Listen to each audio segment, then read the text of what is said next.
Twelfth accountancy के first unit में हम पढ़ रहे थे। पहला वीडियो हमने अभी देखा, ये non profit organisation. Non profit organisation या हम बोले गैर व्यापारिक संस्थाएं या लाभ न कमाने वाली संस्थाएं, ऐसी संस्थाएं जिनका उद्देश्य लाभ कमाना नहीं होता है।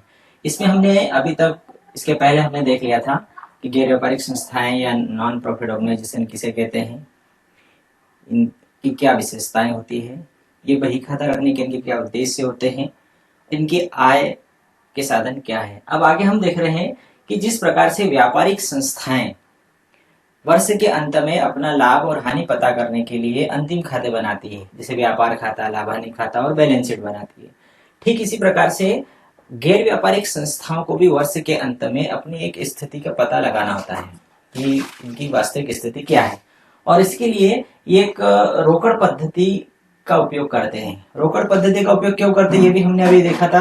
पिछले वीडियो हमने देखा था कि रोकड़ पद्धति, नॉन प्रॉफिट ऑर्गेनाइजेशन रोकड़ पद्धति का उपयोग क्यों करते हैं, क्योंकि इनका टोटल जो लेन देन है वो रोकड़ होता है, कैश में होता है। कैश लेते हैं और कैश देते हैं, और इसलिए ये इसी पद्धति का इस्तेमाल करते हैं। बहुत आसान होती है, मितव्ययी होती है, ये सभी चीजें हमने देखी थी। अब रोकड़ पद्धति पर इन संस्थाओं के द्वारा कौन कौन से लेखे रखे जाते हैं, तो हमने ये देखा था कि ये 3 प्रकार के लेखे रखते हैं। एक लेखा ये बनाते हैं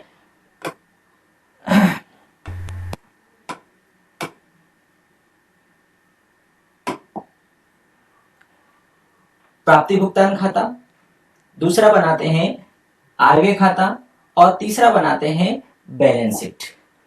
3 प्रकार के बही खाते के अंतर्गत, इनके लेखांकन के अंतर्गत ये 3 प्रकार के खाते बनाए जाते हैं। पहला खाता बनाया जाता है प्राप्ति भुगतान खाता, जिसे दिया है प्रत्येक प्रकार की संस्था तथा व्यापारिक व्यक्तियों को रोकड़ पुस्तक आवश्यक रूप से रखनी पड़ती है। कोई सी भी संस्था हो उसे रोकड़ पुस्तक रखनी पड़ती है। प्रत्येक प्राप्ति भुगतान का लेखा, प्रत्येक प्राप्ति भुगतान का जो लेखा है, प्रत्येक प्राप्ति भुगतान का लेखा रोकड़ पुस्तक में तिथिवार किया जाता है।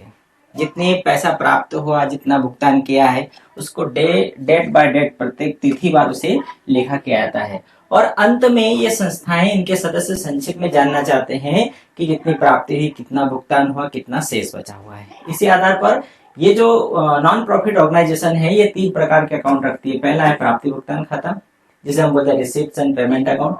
दूसरा है आयव्यय खाता, जिसे हम बोलते हैं इनकम एंड एक्सपेंडिचर अकाउंट। और तीसरा होता है चिट्ठा या बैलेंस शीट। ये तीनों प्रकार के जो खाते हैं हम पहले बना चुके हैं। 11th अकाउंटेंसी में हमने बनाया कैश अकाउंट। प्राप्ति भुगतान खाता ये कैश अकाउंट का एक सार है। कैश अकाउंट मालूम है हमें, डेबिट साइड में पैसा आता है उसे डेबिट करते हैं, जाता है उसे क्रेडिट करते हैं। ठीक, यहाँ कैश अकाउंट की जगह हम क्या लिखेंगे, प्राप्ति भुगतान। इसी प्रकार से आयव्यय खाता किसका सार है, ये प्रॉफिट एंड लॉस अकाउंट का सार है। प्रॉफिट एंड लॉस अकाउंट जिस प्रकार से बनाते हैं लाभ और हानि खाता, उसी का दूसरा रूप है आयव्यय खाता। जिस प्रकार से लाभ हानि खाते में हम डेबिट साइड में व्यय लिखते हैं और क्रेडिट साइड में आय लिखते हैं, इसी प्रकार से आय खाते में डेबिट में व्यय और क्रेडिट में हम आय लिखते हैं। और तीसरा है हमारा कौन सा, बैलेंस शीट। बैलेंस शीट मालूम है हमें, दायित्व और संपत्तियों का जो हमें बताता है। अब हम सबसे पहले समझते हैं प्राप्ति भुगतान खाता किसे कहते हैं। उसके नाम से स्पष्ट है, रिसिप्ट्स एंड पेमेंट अकाउंट, या प्राप्ति और भुगतान, प्राप्तियां जो हो रही है और भुगतान हो रहा है उसके विवरण जो बता रहा है। जैसे प्राप्ति भुगतान खाते से आशय क्या है, तो प्राप्ति भुगतान खाते से क्या आशय है, ये यदि हम देखें, प्राप्ति भुगतान खाता एक निश्चित अवधि के पश्चात, एक निश्चित अवधि, हम देखते लेखांकन भी एक निश्चित अवधि के बाद बनाए जाते हैं। अकाउंट हमेशा एक निश्चित अवधि के बाद बनाए जाते हैं, और हमारी एक मान्यता है, सिद्धांत है, एक लेखांकन अवधि का सिद्धांत, या लेखांकन अवधि की मान्यता, जिसमें 12 महीने की एक अवधि मानी जाती है। तो प्राप्ति भुगतान खाता भी एक निश्चित अवधि के बाद बनाया जाता है। निश्चित अवधि के पश्चात रोकड़ पुस्तक से तैयार किया जाता है। रोकड़ पुस्तक मतलब जो पैसा आया और जो गया है उसके आधार पर इसे बनाया जाता है। यह खाता रोकड़ पुस्तक का क्रमिक और संक्षिप्त रूप होता है। रोकड़ पुस्तक के ही क्रम में अगला खाता ये है, और उसका एक शॉर्ट रूप होता है, छोटा रूप होता है। जिसमें रोकड़ पुस्तक की भांति प्राप्तियां नाम पक्ष में और भुगतान जमा पक्ष में लिखे जाते हैं। रिसिप्ट्स को डेबिट में और पेमेंट्स को क्रेडिट में, प्राप्तियों को डेबिट में और भुगतान को क्रेडिट पक्ष में लिखा जाता है। इस खाते में प्राप्तियां और भुगतान का लेखा होने के कारण इसे प्राप्ति भुगतान खाता और दूसरा नाम क्या है, आगम शोधन खाता। आगम मतलब प्राप्ति और शोधन मतलब भुगतान। अब ये कौन सा खाता है, एक वास्तविक खाता है, एक रियल अकाउंट है। कैश जो है रोकड़ चालू संपत्ति है और इसे हम क्या किस खाते में हम रखते हैं, किस कैटेगरी में रखते हैं, हम वास्तविक खाते की कैटेगरी में रखते हैं। और इसीलिए प्राप्ति भुगतान खाता की कौन सी कैटेगरी में आता है, वास्तविक खाते की कैटेगरी में आता है। तो ये हमने उसका आशय देखा। एक परिभाषा देखते हैं कार्टर के अनुसार दी है, यह खाता रोकड़ बही के समान उन नगद व्यवहारों का सारांश है जो उपयुक्त शीर्षकों में वर्गीकृत किए जाते हैं, जिसमें प्रारंभिक और अंतिम रोकड़ शेष भी सम्मिलित रहता है। प्राप्ति भुगतान खाते के डेबिट साइड में सबसे पहले हम प्रारंभिक रोकड़ शेष लिखते हैं, ओपनिंग बैलेंस कैश का, और अंत इसका किससे होता है, कैश के क्लोजिंग बैलेंस से होता है। तो ये उसकी एक परिभाषा हो गई। आगे यदि हम देखें कि प्राप्ति भुगतान खाते की विशेषताएं कौन कौन सी है, सबसे पहले विशेषता होती है प्राप्ति भुगतान खाता जब भी बनाएंगे तो प्राप्ति भुगतान खाते में सबसे पहले आएगा शीर्षक। शीर्षक मतलब उसका हेडिंग, प्राप्ति भुगतान खाता, और तारीख लिखी जाएगी 30 मार्च 2019 को समाप्त होने वाले वर्ष के लिए। तो सर्वप्रथम खाते के शीर्षकों में संस्था का नाम, प्राप्ति भुगतान खाता एवं दिनांक सहित समाप्त होने वाले वर्ष का उल्लेख करना चाहिए। 3 बातें आएगी शीर्षक में। सबसे पहले हेडिंग में आएगा संस्था का नाम, जैसे हमारी कोई सी स्कूल है तो स्कूल का नाम आ गया, कोई सा क्लब है तो उस क्लब का नाम आ गया, कोई सी संस्था है तो संस्था का नाम आ गया। फिर उसके नीचे आएगा प्राप्ति भुगतान खाता और उसके नीचे आएगा ब्रैकेट के अंदर हम लिख देंगे दिनांक 31 मार्च 2019 को समाप्त होने वाले वर्ष के लिए। तो ये हो गया उसका शीर्षक। इसके बाद आएगा दूसरे नंबर पे प्राप्ति भुगतानों का लेखा। प्राप्ति भुगतानों का लेखा करने के लिए खाते के नाम पक्ष में प्राप्तियां और जमा पक्ष में भुगतानों का लेखा करना चाहिए। जब हम खाता बनाएंगे प्राप्ति भुगतान खाता तो लेफ्ट साइड में हमारा प्राप्ति पक्ष रहता है, डेबिट पक्ष होता है जिसमें प्राप्तियां लिखी जाएगी, और राइट हैंड पर जमा पक्ष रहेगा जिसमें भुगतान लिखा जाएगा। तीसरा है प्रारंभिक एवं अंतिम शेष। इस खाते के डेबिट साइड में प्राप्ति पक्ष में सबसे पहले हम लिखेंगे कैश का ओपनिंग बैलेंस, और इसका जो अंत है वह क्रेडिट पक्ष में लास्ट में जाएगा कैश का क्लोजिंग बैलेंस, रोकड़ का अंतिम शेष। चौथी इसकी विशेषता है समस्त नगद लेन देनों का लेखा। इसमें चाहे किसी भी प्रकार का नगद व्यवहार हो उसे लिखा जाएगा। किसी प्रकार का मतलब चाहे पूंजीगत हो चाहे आयगत हो, सभी प्रकार की जो भी पैसा प्राप्त हुआ है उसे हम डेबिट में लिखेंगे और भुगतान हुआ तो क्रेडिट। नगद उधार का लेखा इसमें नहीं होगा। तो समस्त नगद लेन देनों का लेखा होगा। फिर पांचवा क्या है, पूंजी और आगम प्राप्ति भुगतानों का लेखा। अभी मैंने बताया चाहे पूंजीगत हो चाहे आगम। पूंजीगत मतलब बड़ी रकम प्राप्त हुई होगी तो भी लिखेंगे, या छोटी रकम प्राप्त हुई होगी तो भी लिखेंगे। इसी प्रकार से छठवा क्या है, उपार्जित आय तथा अदत्त व्यय का लेखा नहीं। उपार्जित आय अदत्त व्यय ये 2 प्रकार के व्यवहारों का लेखा इसमें नहीं होगा। उपार्जित आय मतलब आय उत्पन्न हो गई लेकिन अभी हमें मिली नहीं है, तो जब हमें कैश मिला ही नहीं तो हम लेखा क्यों करें। इसी प्रकार से अदत्त व्यय ऐसा व्यय जो उत्पन्न हो गया लेकिन अभी हमने पेमेंट नहीं किया है, हमारे पास से पैसा जब कैश गया नहीं तो हम उसका लेखा नहीं करेंगे। मूल्यह्रास एवं डूबत ऋण, इसमें मूल्यह्रास अशुद्ध ऋण जैसे समायोजनों को शामिल नहीं किया जाता। क्यों? क्योंकि इनका पेमेंट कैश में नहीं किया जाता है और इसलिए इनका लेखा भी नहीं होगा। अनुपार्जित आय पूर्वदत्त व्यय, इसका लेखा होता है। हम कभी कभी समायोजन के साथ में हम क्या बोलते थे कि अदत्त व्यय, पूर्वदत्त व्यय, उपार्जित, अनुपार्जित, इसका लेखा नहीं होगा, लेकिन वास्तव में उपार्जित और अदत्त व्यय का लेखा नहीं होगा, अनुपार्जित और पूर्वदत्त व्यय का लेखा होगा। क्यों? क्योंकि अनुपार्जित मतलब जो हमें एडवांस में मिल गई है, तो कैश तो मिल गया ना, तो उसका लेखा होगा। इसी प्रकार से पूर्वदत्त व्यय जो एडवांस हमने पेड कर दिया है उसका लेखा भी करना पड़ेगा, जो हमारे हाथ से गया। तो अनुपार्जित आय और पूर्वदत्त व्यय इसका लेखा किया जाएगा। चिट्ठे का निर्माण नहीं, प्राप्ति भुगतान खाते के आधार पर हम चिट्ठे का निर्माण नहीं कर सकते। तो ये क्या है, ये उसकी विशेषताएं हैं जो हमने देखी, जिसके आधार पर हम प्राप्ति भुगतान खाता बनाएंगे।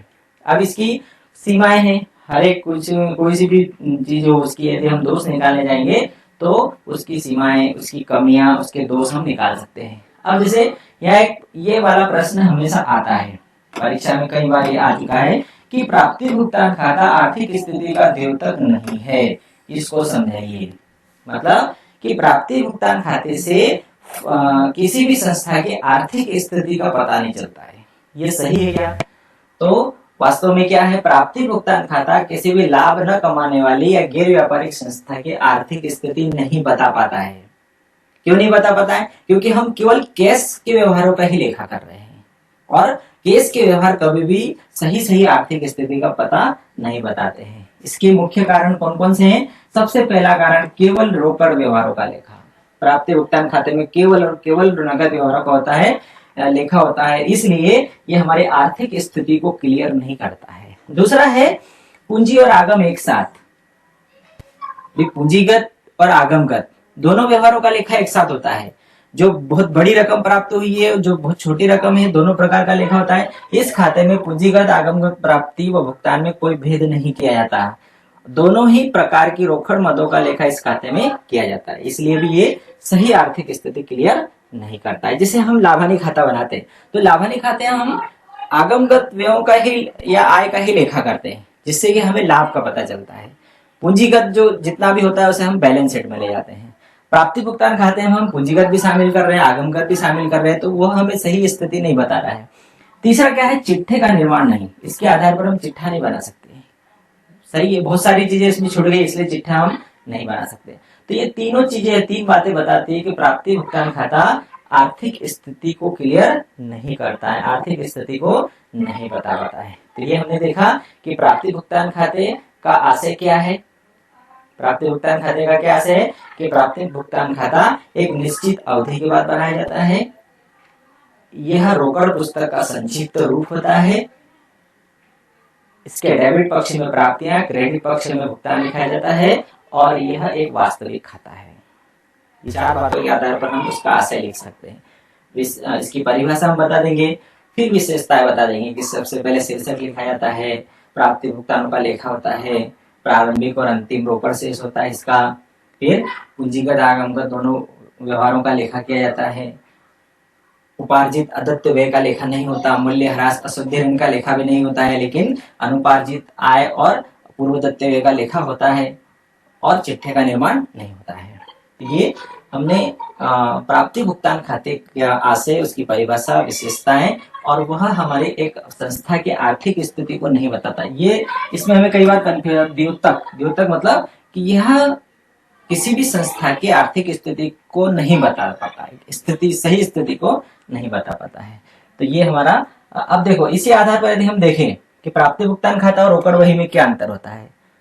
रोकड़ बही, कैश बुक, हमने लास्ट ईयर कैश बुक बनाना सीखा था कि कैश बुक में डेबिट साइड में पैसा आता है वो लिखा जाता है, क्रेडिट साइड में जो पैसा भुगतान किया जाता है वो लिखा जाता है। ठीक इसी प्रकार से प्राप्ति भुगतान खाते का भी हमने देखा कि डेबिट साइड में प्राप्तियां और क्रेडिट साइड में भुगतान लिखा जाता है। अब इसमें अंतर क्या है, देखो सबसे पहले यदि हम इसमें अंतर देखें तो लेखा तिथि, इसके लेखे तिथिवार नहीं होते।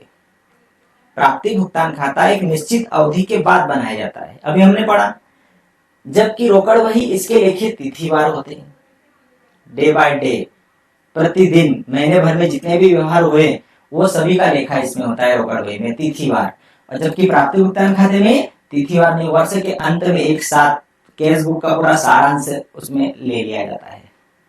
दूसरा, बनाने की तिथि, यह वर्ष के अंतिम तिथि को बनाया जाता है, और इसमें प्रतिदिन लेखे होते हैं। रोकड़ बही में प्रतिदिन होता है, और प्राप्ति भुगतान खाता अंतिम तिथि को बनाया जाता है। फिर क्या है, तीसरा है सारांश। सारांश में यदि हम देखेंगे, सारांश में तो यह रोकड़ बही का सारांश है। सारांश का मतलब, जैसे हम कैश बुक बना रहे तो 1 तारीख से लगाकर 30 तारीख तक जितने भी रोकड़ आएगी और जाएगी उसका हम कैश बुक में व्यवहार करेंगे। ऐसे पूरे 12 महीने का हम 12 महीने की एंट्री कैश बुक में करेंगे, उसका पूरा संक्षिप्त रूप वो हम प्राप्ति भुगतान खाते में लिखेंगे। जैसे मान लो ब्याज, तो जनवरी में कितना ब्याज, अप्रैल में कितना ब्याज मिला, मई में कितना मिला, हर महीने उसकी एंट्री होगी कैश बुक में मंथली वाइज। फिर वर्ष के अंत में जब प्राप्ति भुगतान खाता बनाया जाएगा तो ब्याज एक मद होगी, और ब्याज कितना मिला 12 महीने का टोटल करके लिख दिया जाता है। तो ये क्या हो गया, एक सारांश हो गया। मतलब प्राप्ति भुगतान खाता क्या हो गया, कैश बुक का सारांश हो गया, रोकड़ बही का सारांश हो गया। और यह नगद लेन देनों का विस्तार का लेखा है, इसमें तो हम हर महीने लेखा कर रहे हैं, मतलब ये एक विस्तृत रूप हो गया। फिर लेखों का वर्गीकरण, इसमें लेखों को उचित शीर्षकों में बांट कर लिखा जाता है, अलग अलग शीर्षक बांट दिए जाते हैं। और इसमें शीर्षकों में बांटकर नहीं लिखा जाता, इसमें अलग अलग शीर्षक बना दिए जाते हैं और इसमें शीर्षक नहीं बनाए जाते। संस्थाएं, भाई प्राप्ति भुगतान खाता कौन सी संस्थाएं बनाती है, गैर व्यापारिक संस्थाएं। और रोकड़ खाता कौन बनाती है, व्यापारिक भी और गैर व्यापारिक भी। कई बार हम ये गलती कर देते हैं अंतर लिखते समय कि भाई प्राप्ति भुगतान खाता गैर व्यापारिक संस्थाएं बनाती है तो रोकड़ खाता केवल व्यापारिक संस्थाएं बनाती है, जबकि गलत है। रोकड़ खाता गैर व्यापारिक भी बनाती है और व्यापारिक संस्थाएं दोनों बनाती है। गैर व्यापारिक संस्थाएं भी कैश बुक बनाती है और व्यापारिक संस्थाएं भी कैश बुक बनाती है। कई बार ऑब्जेक्टिव में जब ऐसा प्रश्न आता है तो हम जल्दी जल्दी में हम दोनों में केवल व्यापारिक और गैर व्यापारिक ऐसा करके हम आगे बढ़ जाते हैं। आधार, यह खाता रोकड़ बही के आधार पर बनाया जाता है और यह समय समय पर होने वाली प्राप्ति और भुगतान के आधार पर बनाया जाता है, कैश बुक। फिर आधारित खाते, इसकी सहायता से आय व्यय खाता बनाया जाता है, प्राप्ति भुगतान खाता फिर आय व्यय खाता। और कैश बुक की सहायता से प्राप्ति भुगतान खाता बनाया जाता है। इसका मतलब पहले cash book,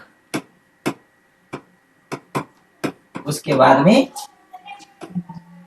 payment and receipt और उसके आधार पर इनकम एंड एक्सपेंडिचर अकाउंट। सबसे पहले कैश बुक बनेगा, उसके बाद में उसके आधार पर प्राप्ति भुगतान खाता बनेगा और उसके आधार पर आय खाता बनेगा। तो इसका मतलब प्राप्ति भुगतान खाता कैश बुक के आधार पर बनाया जाता है और कैश बुक जो है प्रतिदिन जो आय होता है उसके आधार पर बनाया जाता है। फिर आगे क्या है, विवरण पत्र। यह एक वार्षिक विवरण है, वर्ष के अंत में बनाया जाता है, मतलब वार्षिक विवरण है। और यह विवरण नहीं है अपितु लेखांकन की आवश्यक बही है। ये अकाउंटिंग की एक महत्वपूर्ण बही है, ये इंपॉर्टेंट बही है। तो इस प्रकार से हमने इसमें क्या देखा कि प्राप्ति भुगतान खाता और कैश बुक में अंतर हमने देख लिया। अब इसके आगे हम इसके आय व्यय के साधन अगले उसमें देखेंगे। ठीक है, थैंक यू।